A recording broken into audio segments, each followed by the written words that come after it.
is we've all been taught to passively take in information, right?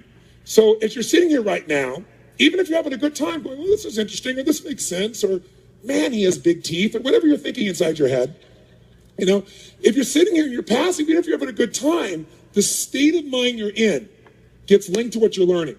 That's why when I work with people, if they're passive, they listen, even if they agree with you. Yeah, that makes sense. Yeah, that's really good. They get linked to that state. So later on, they feel equally inspired about doing it. Yeah, I should probably do that. Yeah, I should probably do that. So today, if you don't talk to your neighbor, you're out of business. Today, if you wait for someone to tell you what to do, it's over, especially in a relationship.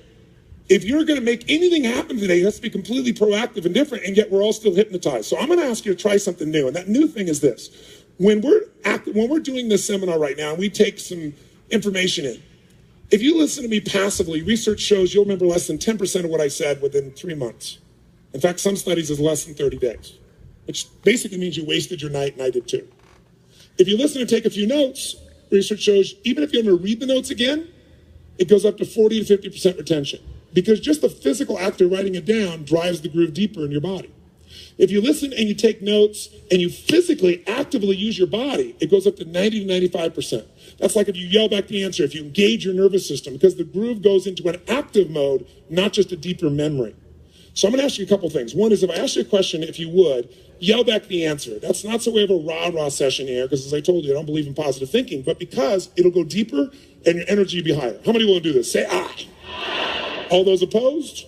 Motion's carried. Okay? Second thing is, if you really want to shift, then the fastest way to change your life is to get back in the growth mode. I don't care what it is. If you want to know what makes people happy, it's one word: progress. It's not achievement. Achievement gives you happiness for a moment, or maybe a week, or whatever. Whatever it is you think you've got, when you get there, it doesn't last. Because life is growth. We're either growing or we're dying. We all know the phrase, but it's because it's true. You know, phrases that have been overused and sound stupid at this point, the reason they've been overused is because they're accurate. And if you're going to be alive, progress is it. If you want your body to feel alive, you got to make progress.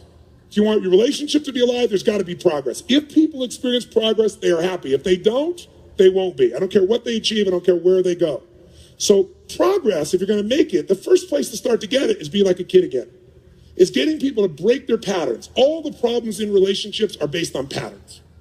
You interrupt the pattern, it doesn't work, it's so easy. But to do that, you got to break your own. To do that, you got to have enough energy. So what I'm going to ask you to do is to be a kid again. Because when you're a kid, you try anything, right? Kids will do anything. If a kid tries something and it doesn't work, they don't feel like a failure. They just get up and try something else. But if an adult tries something and it doesn't work, they go, did anybody see that? No, never doing that crap again.